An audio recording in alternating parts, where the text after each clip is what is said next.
With the growth of the Rolex SailGP Championship, athletes are becoming more valuable than ever as new teams join the league. And with some shock transfers last year, some are wondering if a transfer window is needed to manage the movement of athletes between teams. Lisa, could you just run us through some of those shock movements that happened at the end of last season? Oh, there were some big ones. Obviously, we had Giles Scott move from Emirates GBR to Canada, and then we had Australian Kyle Langford get taken by the new Red Bull Italy team, and Blackfoil's flight controller Andy Maloney also went to the new Mubala Brazil team. So they were some big movements that we saw in the fleet. And CJ, the F50s are particularly difficult things to race. What is the premium like on people like flight controllers and wing trimmers? Are they hard to find? Yeah, I think it's really difficult because on SailGP with the transfer market, not all sailors would be valued equally. For example, I think certain positions like the flight controller or the wing trimmer are more valued because they're more rare to find and they're highly specialized to the F50. I think there's only a handful of people in the world who can trim the wing or control the ride height on an F50. So yeah, those roles I think definitely take a premium over roles like the grinder or the strategist, which, don't get me wrong, are very valuable roles, but I think you can find a bigger pool of athletes who can fill those positions. And you mentioned there's only a handful of wing trimmers, there's only a handful of flight controllers. Lisa, where are we going to find this new talent? I mean, there's definitely the talent out there, but SailGP League, a nation has to be 50% nationality. So I think when you're formulating a team, you're looking internally at your athletes and your pipeline and saying, okay, where does our talent lie and what are the big, I guess, gaps that we need to fill. And I think we've got someone off the side here that I'm going to bring in. Jimmy Spithill has plenty of experience formulating a new team with your Red Bull Italy team. Jimmy, how do you sort of put a team together and look at your talent? Obviously, lots of talent in Italy, but you brought a big player in Kyle Langford to sort of be the glue, I guess. I did, yeah. I think Tom Slingsby is still a little bit frosty with me. I don't know. I think I'll get a Christmas card this Christmas. I guess, like, when you're sort of putting a team together like that, you know, drivers, flight controllers, wing trimmers, all very specialised, but how hard is it to get to upskill talent? Yeah, look, I think when you're at the very top end of the sport, there's no shortcut, and it really comes down to an hours game.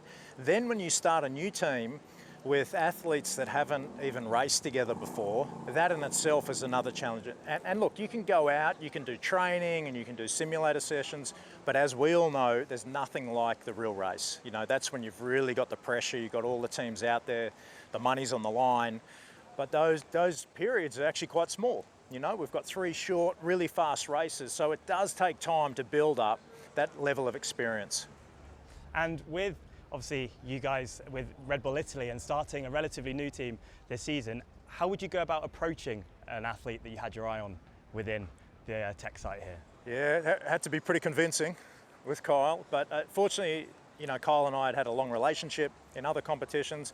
I think as well, it's cool to see an athlete like Kyle Langford, who was at the very top, you know, pretty much won almost every SailGP Championship. But to take the challenge and step away from that sort of a team and really challenge himself as an athlete. Because I think, you know, and I've done a little bit of this as well in the past, that opportunity to potentially start with another team, a new group, man, how many opportunities in a career do you get? You know, who knows? Some of these athletes may only ever get to race with one team. So I think the opportunity that he saw to start from the beginning, help be a part of something, help to grow it, was really exciting for him. So if he can prove, wow, he can win the championship with Australia, but now start from completely scratch, newest team, he's never sailed with these guys before.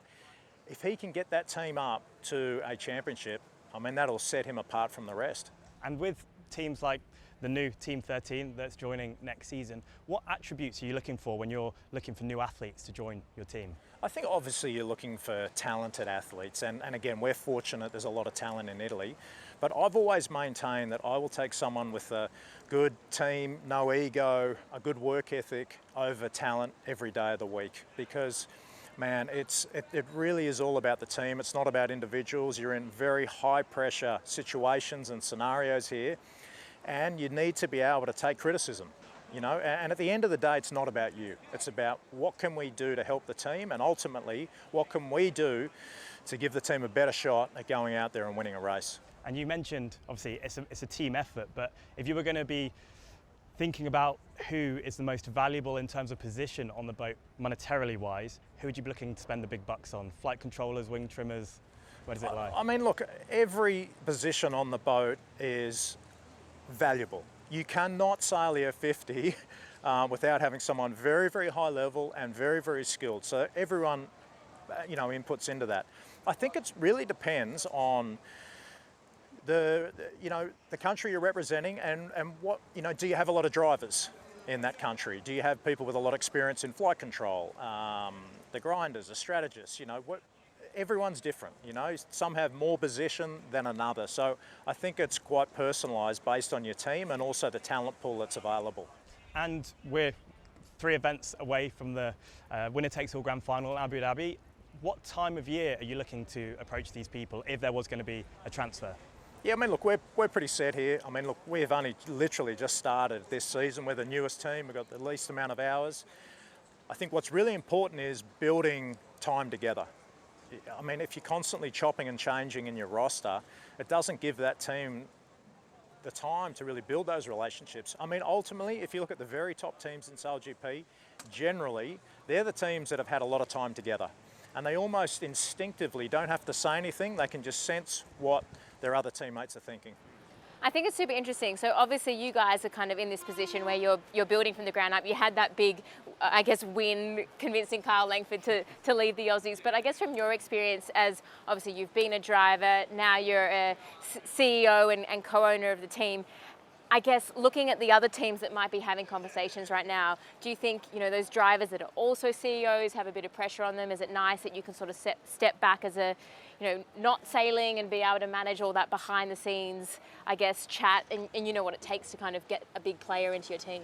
Yeah, for sure. Look, I think one of the coolest things about SailGP is it's providing, let's say, a career for athletes for when they leave the field of play, or in this case, when they leave the water or the boat.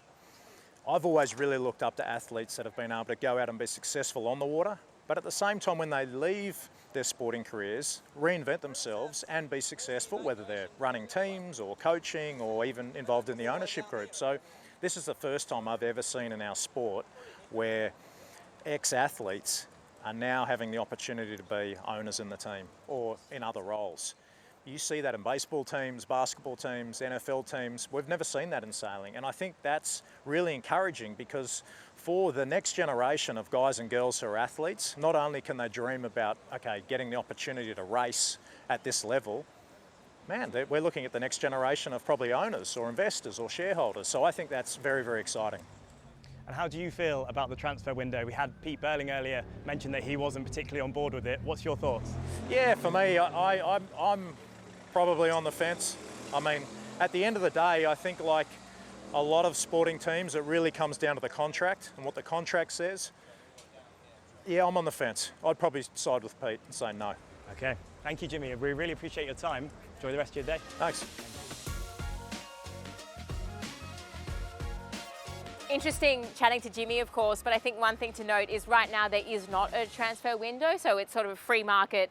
We've got a couple of events left and we know that conversations are happening throughout the fleet for the next season. We've got a new team coming in. They're obviously trying to find sailors, so I think it's going to be a really interesting couple of months and when those sort of rumours come to, be announced. Jimmy focused a lot on current talent and also mentioned the importance of being a team. CJ, you have been on one of the teams, but you were a new talent that came through a pathway. How important is it for a league like the Rolex SailGP Championship to invest in the grassroots talent? Yeah, I think it's super important for teams to be investing in youth sailors who want the opportunity to come and race the F50s. For example, I joined SailGP when I was just 17 years old, so they really invested into me being a youth athlete, and I was able to get into the pinnacle of the sport very fast.